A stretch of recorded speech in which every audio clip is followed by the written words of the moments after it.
परिस्थितीमध्ये आदरणीय मागे उपस्थित असलेले आदरणीय गजरे आपल्या ठिकाणी आहेत, जयजी पीडीसी बँक सहकारी या ठिकाणी आहेत. सगळ्यांच्या उपस्थितीमध्ये आज खरं म्हणजे मी मतरूपी आशीर्वाद आपल्या सगळ्यांना मागायला या ठिकाणी आलेलो आहे.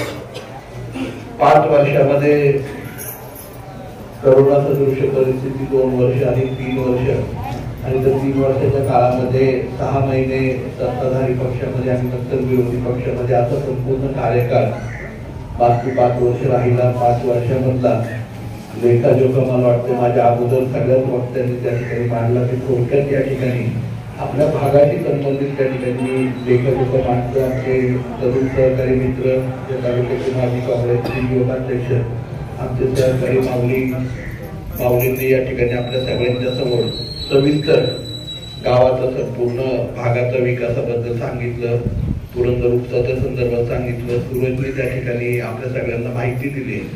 मी पुन्हा एकदा सांगू इच्छितो की खऱ्या अर्थाने 2004ला आपल्या पुरंदरच्या पठारावरती लोकनेते शरदचंद्रजी पवार साहेबांच्या संकल्पनेतून तुम्हा आम्हाला विश्वास बसणार नाही असं मुळामुठेच भले ते घाण असेल परंतु पाणी आपल्या पुरंदरच्या पठारावरती त्या ठिकाणी आलं. 2004 पासून 2019 पर्यंत आपल्याला या पुरंदर उपसाच्या माध्यमातून 2.13 TMC पाण्याची त्या ठिकाणी मान्यता आहे. 2019 पर्यंत आपण केवळ आणि केवळ विकासराव इंदरकर या ठिकाणी आहेत 0.43 TMC पाणी हे आपण दरवर्षी उचलायचो. 0.43 पेक्षा मला वाटतं कधीच त्याच्यापेक्षा जास्तच पाणी कधीही त्या ठिकाणी उचललं गेलं नव्हतं. आपण 2019ला त्या ठिकाणी ही स्कीम कार्यरत केल्यानंतर सातत्याने त्याच्यामध्ये कार्यक्षमता वाढवत राहिलो. काही काळामध्ये आपण 2 मोटारींवरती आलो. 3 मोटारी करायचा प्रयत्न झाला परंतु तो प्रयत्न आपल्याला करता आला नाही कारण 20 वर्ष जुन्या मोटारी होत्या. पाईपलाईनची दुरुस्ती काही ठिकाणी केली, वॉलची दुरुस्ती केली, काही क्षेत्रांमध्ये त्या ठिकाणी कनेक्शन करायचा प्रयत्न केला, काही अनधिकृत कनेक्शन बंद करायच्या नावाखाली आपण यंत्रणा सुरळीत केली, राजकारण कमीत कमी करायचा प्रयत्न केला आणि त्याचं फलित श्रेय असं मिळालं की 2019ला त्या पाणी आपण मागची जवळपास 15 वर्ष हे 0.43 MCFT उचलत होतो, म्हणजे 0.43 TMC उचलत होतो. 2023-24ला आपण त्या ठिकाणी 1.63 TMC पाणी आपण उचलतो. 1.63 TMC म्हणजे आपल्या नागरे धरणाच्या 3 पट पाणी, 2.5 पट पाणी आपण त्या ठिकाणी उचलू शकतो. याचं श्रेय खरं म्हणजे आमच्या बरोबर आपल्या सगळ्यांना जातं. दुसरं काय केलं असेल पुरंदर उपसाच्या पाईपलाईन मध्ये काही भागांमध्ये काही गावांमध्ये त्या ठिकाणी नव्याने पाईपलाईन केल्या गेल्या. त्यामध्ये आपण बघितलं असेल की अटल भूजल योजनेमधून त्या पाईपलाईन आम्ही काही ठिकाणी बसवल्या, काही ठिकाणी अपूर्ण राहिल्या, त्याही येणाऱ्या काळामध्ये बसवतोय. 2022-23ला या योजनेचा DPR तयार केला आणि 20 वर्षामध्ये या मशीन खराब झाल्यात, मोटर खराब झाल्यात, पाईपलाईन खराब झाली आणि कार्यक्षेत्रामध्ये म्हणजे कमांड एरियामध्ये येणाऱ्या सगळ्या गावांच्या प्रत्येक पादर तलावापर्यंत प्रत्येक बंधाऱ्यापर्यंत त्या ठिकाणी पाईपलाईन जावी याच्यासाठी सगळा आराखडा त्या ठिकाणी तयार केला आणि हा आराखडा तयार करून त्याचा DPR मंजूर करून घेतला, त्याची प्रमा मंजूर करून घेतली, त्याची मान्यता आपण जुलैच्या अधिवेशनामध्ये त्या ठिकाणी 2022ला मान्यता करून घेतली. अधिवेशनानंतर सरकार बदललं परंतु DPR त्याला मान्यता मिळाली आणि जवळपास त्या सगळ्याची मंजुरी मिळून आता त्याचं एक्झिक्युशन होतंय.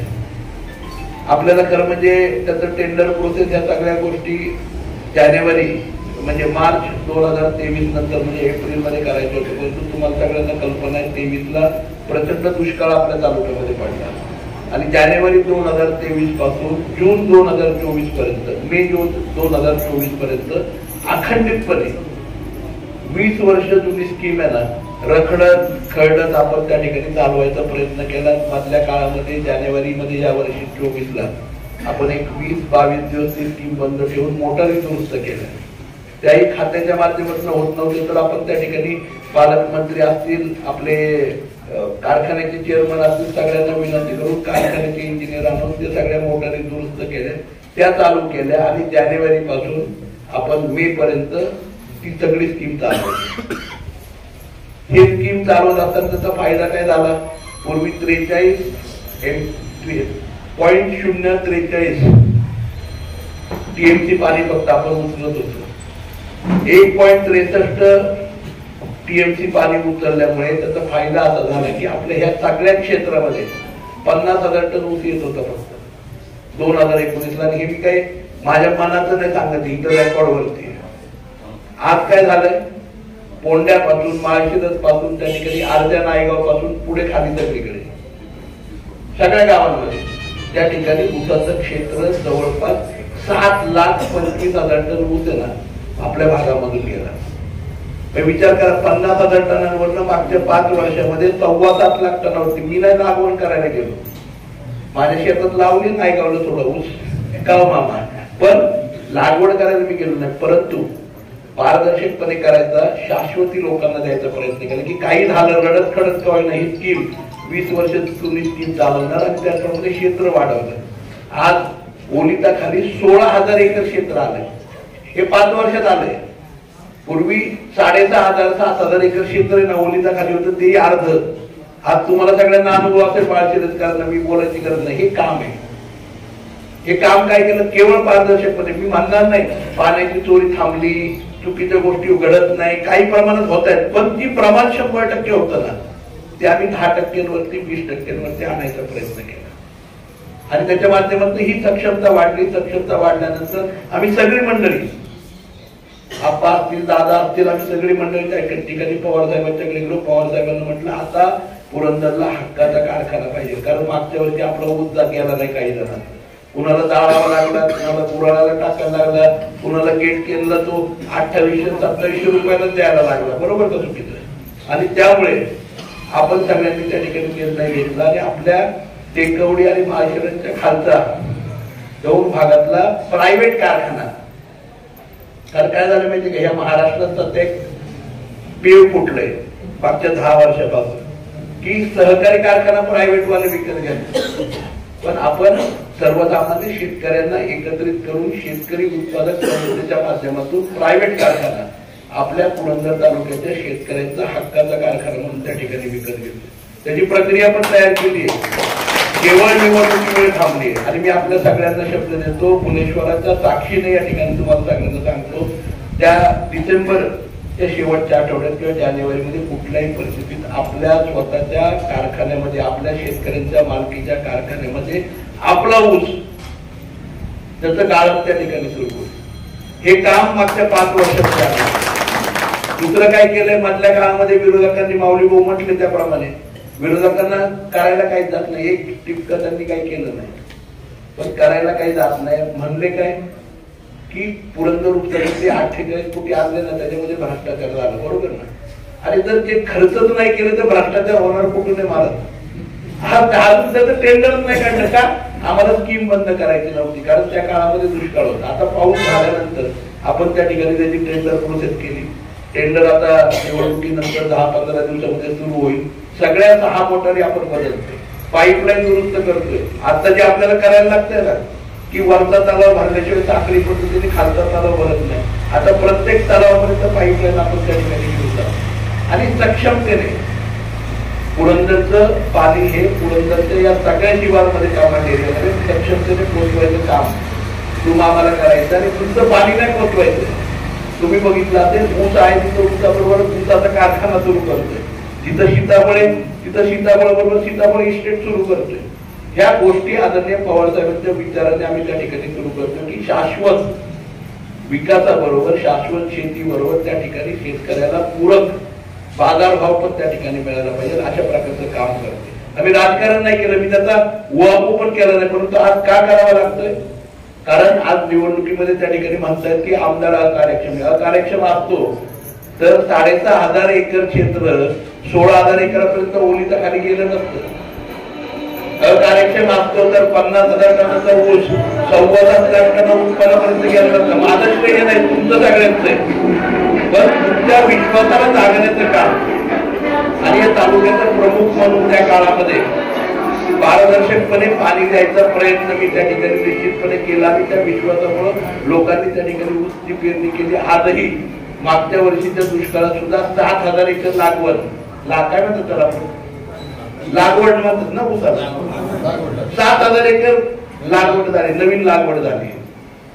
विचार करा, मला कलेक्टर साहेब म्हणले अरे तू म्हणतो दुष्काळी तालुक्यात 7,000 एकर लागवड रेकॉर्डवरती दिसते. तर ह्या गोष्टी केल्या आपण बघितलं असेल. अतिवृष्टीमध्ये पैसे मिळवले, दुष्काळामध्ये पैसे मिळवले. दुर्दैव आपले फक्त आपल्याला चारा छावण्या करता नाही, कारण हे सरकार निष्क्रिय आहे. यांना राजकारण थांबवायच्या गोष्टी माहिती आहेत. तुम्हाला माहिती आहे पुण्यापासून आपल्या सासवड पासून त्या ठिकाणी हडपसर पासून सासवडला पीएमटी येत होती. पीएमटी सासवडवरनं वाघापूर चौकीला यायची, वाघापूर चौकीवरनं टेकवडी, राजेवाडी, आंबळ, आपल्या वाघापूर आपल्या माळशिरसची मुलं घेऊन यवत पर्यंत जायची. यवतची पीएमटी सासवड पर्यंत जायची. आपली मुलं जात होती का नव्हती जात? का बंद झाली? तुम्हाला माहिती कारण पीएमटी का बंद झाली? मलाही माहित नाही. ज्यांनी बंद केली ना त्यांनाही माहित नाही. केवळ राजकारण करायचं, विकास नकोय त्यांना. त्यांना नकोय आपली मुलं मोठी व्हावी, त्यांना नकोय आपली मुलं यवत पर्यंत सहजासहजी जावी, त्यांना नकोय आपली मुलं कॉलेज पर्यंत सहजासहजी जावी. आजही तुम्ही बघा, काही वेळेस मला फोन आलाय माळशिरसवरनं, सकाळी 7ची एसटी आली नाही, मुलांना कॉलेजला जायचंय महाराजांनी त्या ठिकाणी. मग मी फोन केलेत काही माझ्या सहकार्यांना, इथल्या माऊली असतील, दिगंबर असतील, या सगळ्यांना सहकार्यांना फोन केले. त्यांनी सकाळी 7 वाजता प्रायव्हेट गाड्यांनी मुलांना कॉलेजपर्यंत सोडले. का सोडलो? कारण आज आपल्या तालुक्यातल्या ह्या पीएमपीएलची जी सेवा पवार साहेबांच्या वाढदिवसाच्या सुरू केली ना, ती बंद करून टाकली. का बंद केली? केवळ यांना काय करायचं? बंद करायचं सगळं काय. उद्या जर हे आले ना, आताही बघितलं असेल लोकसभेला तुम्ही सगळ्यांनी वाईट काळामध्ये आदरणीय शरदचंद्रजी पवार साहेबांच्या पाठीशी खंबीरपणे माळशिरस आणि सगळी पंचकृषी आणि आपला हा पूर्व भाग राहिला. याचं फलित काय मिळालं आपल्याला? ह्या सगळ्यांनी त्या ठिकाणी आपल्या स्थानिक लोकांचे कामं बंद केली तिथले. आणि कुणाला टेंडर दिलं? पुरंदर ऊसाचं गुजरातच्या कंपनीला. बरोबर का चुकीचं आहे? आज काय अवस्था आहे? आता येता मी जयस्वाल साहेबांना फोन केला की अजून मोटारी का चालू झालं नाही. मला म्हटलं लाईट मध्ये फॉल्ट एअर आहे, एक 5-6 तास लागतील, 6 वाजेपर्यंत चालू होईल. हे दुर्दैव आहे तुमचं आमचं की आज प्रत्येक गोष्टीमध्ये राजकारण. यांना थांबवायची सवय हो. एकदा तर यांना ना घालून फेकून आहे ना असं उसापुत्रच म्हणून टाकलं पाहिजे. पूर्वीच्या काळी म्हणायचे ना, ते एक राक्षस असतो त्याला त्या काय ते आपल्या बाटलीमध्ये भरा आणि भूत लावून ना समुद्रात टाकून द्या. खरोखर मला आपल्याला सांगायचं, ह्यांना समुद्रात टाकायची वेळ आली. कारण महाराष्ट्राचे नाव आज खोके सरकार महाराष्ट्रामध्ये नाव केले. आज आहे ना आपल्याकडे भुलेश्वराचं मंदिर, आहे ना आपल्याकडे देवस्थान कुलदैवत महाराष्ट्राचं, बरोबर ना, खंडेरायाचं मंदिर आहे ना आपल्याकडे, नाथांचं स्थान कानिपनाथ आहे ना आपल्याकडे, श्रीनाथ मस्कोबा, बरोबर की नाही? ह्या सगळ्या गोष्टी असताना कशाला आपल्याला कामाख्या मंदिराकडे जायची गरज आहे? या ना तुम्ही पुरंदरला विमान घेऊन आमच्याकडे या. आमच्या प्रत्येक पेशीवरती या ठिकाणी चांगले, बरोबर का नाही, भव्य दिव्य आणि खऱ्या अर्थाने श्रद्धेचे देव आहे. या मातीमध्ये खूप चांगल्या गोष्टी पेरल्या गेलेल्या आहेत. आणि म्हणूनसाठी मला आपल्या सगळ्यांना सांगायचं की ही मंडळी आज तुम्ही बघितली असेल त्यांची मस्ती. त्यांना आमदार व्हायचंय, त्यांना मंत्री व्हायचंय, त्यांना स्वतःचे पुतळे उभे करायचे, त्यांना मुंबईला जायचंय, मुख्यमंत्र्यांच्या बरोबर फोटो काढायचे. याच्या पलीकडे त्यांना पुरंदर ऊसाचं देणं घेणं नाही, त्यांना जाणारी शिवसाईचं देणं घेणं नाही, आपल्या रस्त्यांचं देणं घेणं नाही. लिंबाजीच्या गाडीवरनं माणसं कशी जातात आणि ती एसटी आहे ना, जुन्या काळातली यवत, लिंबाजीची वाडी, मावडी तर वतीने जेजुरीपर्यंत जाणारी एसटी सुरू होईल का नाही, ह्याचं देणं घेणं नाही. त्यांना काय देणं घेणं? मी मंत्री कधी होतोय. पितरव्याला जाणारा रस्ता महाशिरसचा होईल का नाही, याचं देणं घेणं नाही. महाशिरसवरनं राजूला जाणारा रस्ता होईल का नाही, पोंड्यात पाणी राहतंय का नाही, पोंड्याची फुलं सुकतात का काय, ह्याचं देणं घेणं नाही. यांना काय पाहिजे? फक्त मला आमदार व्हायचंय. का व्हायचंय माहित नाही. आणि म्हणून मला आपल्या सगळ्यांना सांगायचं की ही जी मंडळी त्यांना फक्त मिरवायचंय. तुमच्या आमच्या लग्नपत्रिकेवरती आमदार म्हणून नाव लावायचंय, झाल्यानंतर विकत घेऊन मंत्रीपद पण घ्यायचंय. बरोबर ना? आजकाल पाकिटला यायला लागलं तालुक्यात. पूर्वी लग्नामध्ये तर आयर यायचे, आता तर इलेक्शन मध्ये आयर यायला लागले. दुर्दैव. आणि घ्या, कारण परत आयर नाही मिळणार आहे. पाहुणे काय परत येणार नाही बघा, मुंबईला एकदा गेले दोन्ही पण. त्यामुळे जेवढे आयर मिळतात ना, लय आयर आणले त्यांनी पुटी वरून. कुठला आयर सोडू नका, सगळे आयर घ्या. आयर सोडायचं नसतो, बरोबर ना? आपली जुनी मंडळी म्हणायची पहिला आयर. त्यामुळे आयर सगळ्यांचा घ्या, एवढीच मला विनंती त्या ठिकाणी करायची. कारण ही मंडळी पुन्हा नाही, ही मंडळी पुन्हा तुम्हा आम्हाला दिसणार नाहीत. आपल्या सुखदुःखामध्ये दिसणार नाही, आपल्या कामामध्ये दिसणार नाही, आपल्या शेतीमध्ये दिसणार नाही, आपल्या अतिवृष्टीला दिसणार नाही, आपल्या मुलांच्या रोजगाराला दिसणार नाही, आपल्या कामाला दिसणार नाही. त्यांना कारखाने काढायचेच ना, नगरला जाणार आहेत. कोविडच्या काळामध्ये कोण खंडाळ्याच्या घाटामध्ये होतं, तर कोण मुंबईला आराम करत होतं. कोविडच्या काळामध्ये इथं सर्वसामान्य माणसाचं काय होतंय, शेतकऱ्याचं काय होतंय, आमच्या तरुण मुलांचं काय होतंय आणि कुणाची अवस्था काय हे बघायला कोण नव्हतं इथं. आज मिळवायला सगळेजण. आणि म्हणूनसाठी मला आपल्या सगळ्यांना सांगायचं, ती वृत्ती काय, ती व्यावहारिकता काय, ह्या सगळ्या गोष्टी तुम्हाला सगळ्यांना माहिती आहे. कुणीतरी एखादा प्रश्न त्यांना विचारला पाहिजे की काय तुम्ही जर आलात तर 5 वर्षात काय करणार, ते काहीच नाही म्हणत. एक जण म्हणतात बाबा मला पुतळे उभे करायचे अख्ख्या तालुक्यामध्ये, बरोबर ना? माझे छत्रपती शिवाजी महाराजांचा नाही, महात्मा फुलेंचा नाही, अहिल्यादेवी होळकरांचा नाही, राष्ट्रपुरुषांचा नाही, राजे उमाजी नाईकांचा नाही, कुणाचा? माझा. मला सांगा ना, हे काही काम आहे का?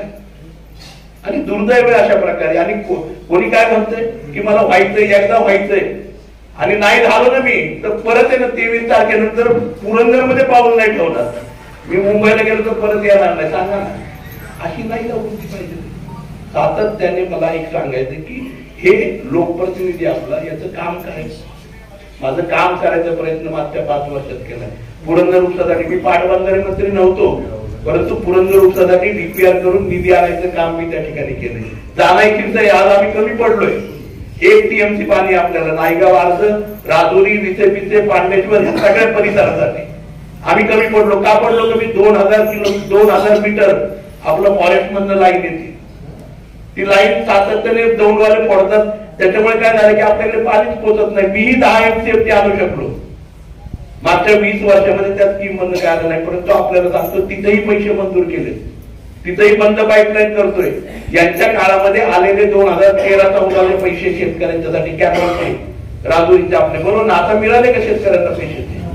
ह्यांना माहितच नाही कुठं कुठं पैसे पडले. ते काय झाले माहिती का, हे गोळा करण्यातच एवढे बिझी आहेत ना, शेतकऱ्यांना द्यायचे विसरून गेले. आम्ही काय केलं? काही नाही, सरकारकडे ते खात्यामध्ये पडलं, ते म्हणत चला आमच्या शेतकऱ्यांचे कालव्याचे पैसे देऊ टाका. तिथं आले ना, सरकार त्यांचं 2% द्यायला लागतील, कुठं काहीतरी करायला लागेल, बरोबर ना? म्हणले का नाही म्हणले? झाल्यामध्ये चर्चा. ह्या सगळ्या गोष्टी आहेत ना, खरं म्हणजे आपण प्रकर्षाने बघितल्या पाहिजे. आज मला प्रामुख्याने सांगायचंय, आदरणीय सुप्रियाताईंच्या मार्गदर्शनाखाली आम्ही सगळी मंडळी शरदचंद्रजी पवार साहेबांचे विचार घेऊन त्या ठिकाणी काम करतो. काँग्रेस पक्षाचा विचार हा सर्वसामान्यांचा विचार आहे. उद्धवजी ठाकरे साहेबांनी शहरी भागामध्ये खऱ्या अर्थाने मुंबईला मराठ्यांची मुंबई, महाराष्ट्राची मुंबई ही ओळख त्या ठिकाणी मुंबईला देण्याचं काम जर कोणी केलं असेल तर ते शिवसेनेने खऱ्या अर्थाने केलं. त्या सगळ्याचा स्वाभिमान आणि मूर्त रूप जर बघितलं तर ते सर्वसामान्यांचं आहे. कोणी म्हाडामध्ये अध्यक्ष होतं, कधी आले? आपल्याकडेही गिरणी कामगार असतील, माझ्या कोथळ्यात होते माझ्या मामाच्या गावाला, आपल्याकडे असतील ना गिरणी कामगार. मिळाले का कुणाला घर? म्हाडाचे चेअरमन असताना मिळाले कुणाला घर?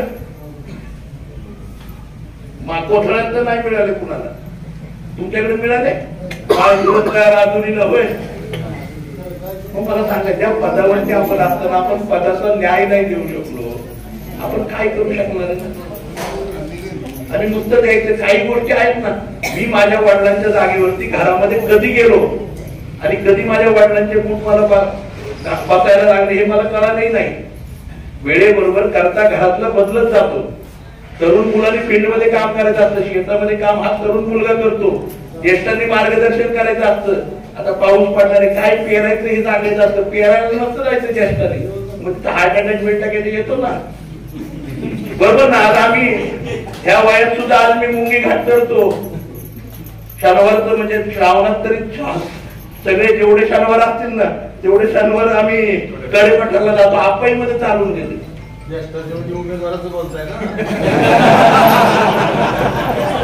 त्यामुळे उमेदवारांनी मला वाटतं की मार्गदर्शकाच्या भूमिकेत राहिलं पाहिजे. 65 वर्षाचा जर PSI आपल्या पोलीस स्टेशनला आला तर काय हालत होईल पोलीस स्टेशनची? योग्य वेळेलाच रिटायर झालं पाहिजेत ना. PSI तरणा मांडा असलं तर एकही मोटर चोरीला जाणार नाही, एकही DP तांब्याच्या तारांसाठी चोरीला जाणार नाही, एकाही गावामध्ये दारूचा धंदा राहणार नाही. बरोबर का चुकीचं? पण तिथं 65 वर्षाचा जर PSI असलं तर काय होईल? ती अवस्था आपल्याला करायची का नाही करायची हे तुम्ही सगळ्या मंडळींनी ठरवायचे. आज प्रामाणिकपणे तळमळीने सुप्रियाताईंच्या मार्गदर्शनाखाली पवार साहेबांचे विचार, राहुलजी गांधींचे विचार, उद्धवजी ठाकरेंचे विचार घेऊन सक्षमपणे आज महाविकास आघाडीचा जाहीरनामा घेऊन आम्ही सगळेजण आलो. महिला भगिनी या ठिकाणी आहेत, आपल्याला 1500 रुपये त्या ठिकाणी दिले गेले. बरोबर ना? काय म्हणून दिले गेले? लाडकी बहीण. कधी आठवली? लोकसभेनंतर ज्यावेळेस रक्षाबंधन आलं, ओवाळणी 2च वेळा दिली जाते. बरोबर आहे? वर्षामध्ये 2च वेळा ओवाळणी मिळते. कधी? एक रक्षाबंधनला, दुसरी भाऊबीजेला. दोन्ही गोष्टी झाल्या. आता रक्षाबंधन भाऊबीज पुढे निवडणुका आल्यावरती 5 वर्षांनी. परंतु महाविकास आघाडीने त्या ठिकाणी जाहीरनाम्यामध्ये स्पष्टपणे उल्लेख केलाय 3000 रुपये मातोश्री सन्मान निधी म्हणून महिलांना त्या ठिकाणी दिला जाणार. आणि तो कशासाठी दिला जाणार? त्यांच्या कार्याबद्दल, त्यांच्या बचत गटाच्या कामाबद्दल, त्यांच्या गावातल्या कामाबद्दल त्या ठिकाणी प्रत्येक महिलेला 3000 रुपये हे मानधन म्हणून त्या ठिकाणी दिलं जाणार आहे. ओवाळणी म्हणून नाही. माझे तरुण जी मुलं आहेत, 25-35 लाख नोकऱ्या या महाराष्ट्रामध्ये रिक्त आहेत. तुमच्या ग्रामपंचायतीमध्ये वगैरे असतील. आपण किती देतो ग्रामविकास खात्याला पैसे ऑपरेटरसाठी? 2 लाख. नाही, मोठी ग्रामपंचायत आहे ना, 2 लाख रुपये. बरोबर ना? आणि ऑपरेटरला पगार किती आहे आपल्या गावातल्या? 6500 म्हणजे 78,000 रुपये पगार आहे त्याला वर्षाला. आणि आपली ग्रामपंचायत, आपले सरपंच, आपले ग्रामसेवक, आपल्या ग्रामपंचायतीतले वेगवेगळ्या वॉर्डमध्ये निवडून दिलेले तुमचे सगळे सदस्यच ना, हे वाडी वस्तीवरती प्रत्येक घरामध्ये फिरतात. काय? आपल्या गावातली वसुली झाली पाहिजे, बरं का? आपल्या वॉर्डातली वसुली झाली पाहिजे. आपण सगळीकडच्या घरपट्ट्या, पाणीपट्ट्या गोळा करतो. बरोबर? आणि 2 लाख रुपये आपण ग्रामविकास खात्याला देतो. ग्रामविकास खाती ऑपरेटरच्या पगारासाठी देतो. ऑपरेटरला पगार किती देतात? 6500 रुपये. कॉन्ट्रॅक्ट वरती ऑपरेटर हे परमनंट नाही. आपण देतोय पैसे 2 लाख रुपये, 78,000 रुपये पगार दिला जातोय. 22,000 म्हणजे 1,22,000 रुपये कुणाच्या खिशात जात आहे? हे पांढऱ्या कॉलर मधले चोर आहेत, पांढऱ्या कॉलर मधले. कारण काय माहितीये, अख्ख्या महाराष्ट्रामध्ये ना एकच कॉन्ट्रॅक्टर आहे ग्रामविकास खात्याचा. 48,000 ग्रामपंचायत, हिशोब करा. आणि अजून एक जोग झालाय परवा. आम्ही पिचुर्टीला गेलो. पिचुर्टीला 1,25,000 रुपये त्याची ग्रामसेवक याला ऑपरेटरला. आणि त्या ठिकाणी पिचुर्टीच्या शेजारी आहे ना येऊर गाव आहे, 1,50,000 रुपये तिथनं दिले जातात ग्रामविकास खात्याला. आणि जोग काय माहितीये का? दोन्ही गावांना मिळून एकच ऑपरेटर आहे. म्हणजे देऊर फुकट. दुर्दैव बघा, हसण्यासारखी गोष्ट नाहीये. काय झालं? 35 लाख नोकऱ्या आहेत ना आपल्या महाराष्ट्रातल्या वेगवेगळ्या खात्यांमध्ये शिल्लक आहेत. ग्रामसेवक नाहीयेत, ऑपरेटर नाहीयेत, ग्रामपंचायतीमध्ये शिपाई नाहीयेत, आपल्या वेगवेगळ्या भागामध्ये तलाठी नाहीयेत. आपल्याकडे आपल्या तालुक्यामध्ये 160 पोलीस कमी आहेत. 160. मला सांगा ना, कशा चोऱ्या थांबवल्या जातील, कशी दारूची चुकीचे धंदे थांबवले जातील, कशा महिलांवरचे अत्याचार थांबवले जातील. आणि ह्या सगळं भरण्याचं काम हे कुणाचं असतं? सरकारचं असतं. सरकारने नाही केलं. आज महाविकास आघाडीने पंचसूत्रीमध्ये दुसऱ्या गोष्टी काय सांगितली की आमच्या तरुण मुलांना, सुशिक्षित मुलांना आम्ही 4,000 रुपये स्टायपंड देणार. स्टायपंड देणार म्हणजे काय देणार? त्यांना टेम्पररी नोकरी येणार ह्या सगळ्या खात्यांमध्ये. म्हणजे कुणाला तलाठी म्हणून, कोणाला पोलीस म्हणून टेम्पररी नोकरी देणार. त्याला त्याचं अनुभवाचं सर्टिफिकेट मिळणार शासनाचं. आणि त्याला 4,000 रुपये स्टायपंड देणार. आणि 3 महिन्याच्या काळामध्ये 2.5 लाख लोकांना नोकरी देणार. किती? 2.5 लाख लोकांना एमपीएससीच्या माध्यमातून. आता तुम्ही परत म्हणाल 2016-17चा एमपीएससीचा आमचा माळशिरसचा मुलगा आहे, त्यांनी परीक्षा दिली आहे. बरोबर ना? आणि अजून त्याचा निकाल नाही लागला. 20 वर्षापूर्वी म्हणजे 7 वर्षापूर्वी दिली, आता 27 वर्षाचा झाला. 17 पण म्हणजे थांबदार पुढच्या वर्षी तारीख काढून तुझा हातात सर्टिफिकेट आलं. काय बरोबर का चुकीचं आहे? पण आज त्या ठिकाणी महाविकास आघाडीने काय सांगितलंय? 2.5 लाख नोकऱ्या पुढच्या 3 ते 4 महिन्यामध्ये सरकार आल्यानंतर त्वरेने देणार. आणि 45 दिवसामध्ये एमपीएससीचा निकाल लागणार. त्यामुळे 2.5 लाख नोकऱ्या लगेच उपलब्ध होणार आणि येणाऱ्या काळामध्ये हे सगळे 35 लाख जागा आहेत ना रिक्त, त्या भरल्या जाणार. म्हणजे आज तुम्ही जर बघितलं, आज जसं आपली अवस्था आहे ना, लोकसभेला मतदान केलं, गुजरातचा कॉन्ट्रॅक्टर आला, पुरंदर उपसाचं पाणी बंद केलं, चालू बंद करायला सुरुवात केली. आता निवडणूक आहेत, त्यांना माहिती आहे आम्ही शिव्या देऊ शकत नाही, त्यांना ऑफिसमध्ये बसू शकत नाही. त्यामुळे त्यांनी काय केलं, परत चालू बंद करायला सुरुवात केली. कोणतरी कुठेतरी कुजबुजतंय, आमचं सरकारने आलं तर पाणी नाही देणार. तुमच्या बापाचं आहे, सांगा ना.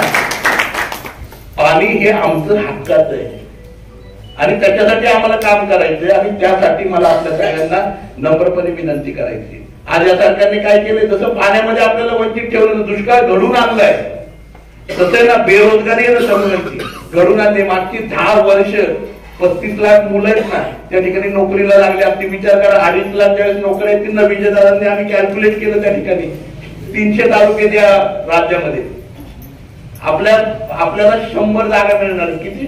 100 मुलं आपल्याकडची भरली जातील. ऍव्हरेज जरी बघायला गेलं प्रत्येक तालुक्यातल्या 100 मुलांना डिवाइड केलं तरी आज मला सांगा 100 गाव आहेत आपल्याकडे, प्रत्येक गावामध्ये 10 मुलांना नोकरी मिळणार आहे. 10,000 आपल्या तालुक्यामध्ये नोकऱ्या उपलब्ध होणार आहेत.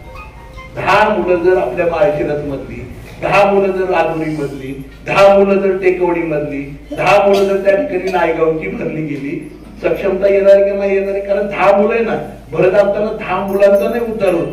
10 मुलांबरोबर त्यांच्या परिवारातले 5 सदस्य, त्यांचे पै पाहुणे, नातेवाईक, मित्रमंडळीचं उद्धार होतं. हे काम आपण करतोय. म्हणजे आज जर तुम्ही बघितलं, ह्या सरकारने काय केलं, पाण्यापासून पण आपल्याला वंचित ठेवलं. ह्या सरकारने काय केलं, आपल्या तरुणांना बेरोजगार ठेवलं. मागचे 10 वर्ष असताना दिली नाही नोकरी आणि हे आपल्याला त्या ठिकाणी करायचं. आणि म्हणून साठी ह्या पंचसूत्री घेऊन आम्ही त्या ठिकाणी आलो. 25 लाख रुपयाचा विमा मला वाटतं दादांनी सांगितलं असं त्यांच्या भाषणामध्ये. इतर सगळ्या गोष्टी प्रामुख्याने ह्या सगळ्या गोष्टी मी सांगितल्या. वेळ खूप झालाय, जास्त बोलणे मला सगळ्यांनी सांगितलं, जास्त बोलायचं नाही. त्यामुळे मी आपल्या सगळ्यांना नम्रपणे विनंती करतो, खूप साऱ्या गोष्टी बोलायच्या. आज आदरणीय कैलासवासी चंदूकाका जगताप असतील, विजयदादा असतील, सुदामाप्पा असतील, अनेकांनी, आम्ही सगळेजण आहे ना संस्थात्मक काम करणारी. राजकारण हे निवडणुकीपुरतं करतो, आम्ही संस्थात्मक काम करतो, संस्थात्मक रचना आमच्या सगळ्यांची. आज जर बघायला गेलं, प्राथमिक माध्यमिक शाळा गेल्या, आता उच्च माध्यमिक करायचं, आम्हाला उच्च शिक्षण द्यायचंय आमच्या मुलांना, इंजिनिअरिंग कॉलेज काढायचंय. आज कारखाना काढतोय, उद्या इंजिनिअरिंग कॉलेज काढायचे, उद्या मेडिकलचे, डेंटल, आयुर्वेदिक, होमिओपॅथिक मेडिकल कॉलेज सुरू करायचे. आणि ह्याच्यासाठी पुढची 5 वर्ष आपण सगळ्यांनी आपला प्रतिनिधी म्हणून मला त्या ठिकाणी निवडून द्या, ही विनंती करायला आपल्याला या ठिकाणी आलोय. म्हणून जास्त बोलण्यापेक्षा आपल्या सगळ्यांना नम्रपणे विनंती करतो, उद्याच्या 20 तारखेला माझ्या नावासमोरचं जे हाताच्या पंजाचं चित्र आहे त्याच्या समोरचं बटन दाबून आपण बहुमताने मला त्या ठिकाणी आपला प्रतिनिधी म्हणून पुन्हा एकदा निवडून द्या. मी निश्चितपणे सांगतो, या ठिकाणी मला वाटतं तोडकर वस्तीचा रस्त्याचा विषय राहिलेला आहे, तोही मी निश्चितपणे मार्गी लावतो. लिंबाच्या वाडीचा अर्धा रस्ता झालाय, अर्धा राहिलाय. पुढे आपण मावळीचाही रस्ता टाकलाय, नायगावच्या रोड पासून मावळीपर्यंतचा एक टाकव राहिलाय, त्याच्यावर तो पूर्ण करून कुठल्याही परिस्थितीत मला माहितीये, मला 2.5 वर्ष उशीर झाला. 2.5 वर्षापूर्वी शब्द दिलता व्यवस्थित जेजुरी गाडी चालू करणार, हा रोड चालू करून. परंतु आपलं सरकार आलेलं आहे, पवार साहेबांच्या नेतृत्वाखाली सरकार येणार आहे, त्यामुळे निधीची कमतरता आपल्याला काहीच नसणार आहे. त्यामुळे 100% त्या ठिकाणी हा रस्ता पूर्ण करून ते काम करेल. इंदलकर वस्तीचा पूल तर झालाय, मध्ये चिखलातनं जायला लागायचं, बरोबर ना, पाण्यातनं जायला लागायचं, वळून टेकवडी मार्गे जायला लागायचं. आता तोही रस्ता आपल्याला पूर्ण करतोय. त्याचप्रमाणे किल्ले वस्तीची पाणी योजना दुरुस्ती आपण त्या ठिकाणी करतोय. पुनवाट जी आहे, पुनवाटची मला वाटतंय बापू आहेत का, बरोबर ना, पुनवाटी, तर तेही काम आपण प्रामुख्याने घेतोय. लिंबाची वाडी, पाटील वस्ती, गिरमकर वाडी, ह्या सगळे रस्ते आहेत ना. मला आपल्याला एक गोष्ट सांगितली, एकही काम राहणार नाही. तुम्हाला सांग, आम्हाला विचारायला यायला लागेल, दादा आम्ही आपण सगळे विचारायला येऊ की काम द्या. कारण तुम्हाला माहिती आता केवळ बारामतीला जाणार नाही निधी, आता बारामतीवाल्याचा बंदोबस्त केला जायचा. आपल्याला लय निधी मिळणार आहे, आपल्याला कमतरता नाही, पाणी लय मिळणार आहे, निधी लय मिळणार आहे. त्यामुळे आपल्या सगळ्यांना एक विनंती, भुलेश्वराच्या साक्षीने मी आपल्या सगळ्यांना सांगतो, उद्याचे 20 तारखेला आपण हाताच्या पंजासमोर बटन दाबू, मला बहुमताने त्या ठिकाणी विधिमंडळावरती पाठवा. उद्याचे 5 वर्ष मी आपल्या सगळ्यांना त्या ठिकाणी तन मन धनाने प्रत्येक संकटकाळी सुखदुःखामध्ये प्रत्येक आडी अडचणीमध्ये मी आपल्या सगळ्यांच्या बरोबर राहीन एवढं त्या ठिकाणी विनंती करतो. आणि या ठिकाणी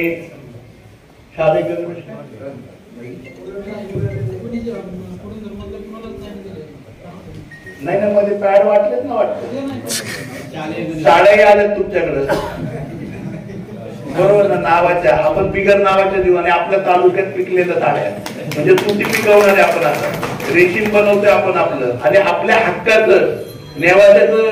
आता नेवाच्याची आपल्याला हे न घालायची पैठणी, आपल्या पुरंदरची पैठणी, पुरंदरच्या मातीमध्ये होणारी पैठणी उद्याच्या काळामध्ये आपल्याला बनवायची आहे. आणि मग फुकट वाटणाऱ्यांना सांगणार आहे आपली पैठणी विकत घ्या बरं का, मी आमच्या शेतकऱ्यांना 4 पैसे जास्त मिळतील. हे काम मला करायचंय. आपण बोलण्यासारख्या खूप साऱ्या गोष्टी असतात, अनेक गोष्टी बोलायच्या बोलण्यासारख्या, परंतु पुढे जायचंय. मी आपल्या सगळ्यांना नम्रपणे विनंती करतो, उद्याच्या 20 तारखेला आपण मला फक्त आशीर्वाद द्या. पुढचे 5 वर्ष आपल्या सगळ्यांच्या बरोबर त्या ठिकाणी तरुणाने उभं राहील एवढंच सांगतो आणि माझे 2 शब्द संपवतो.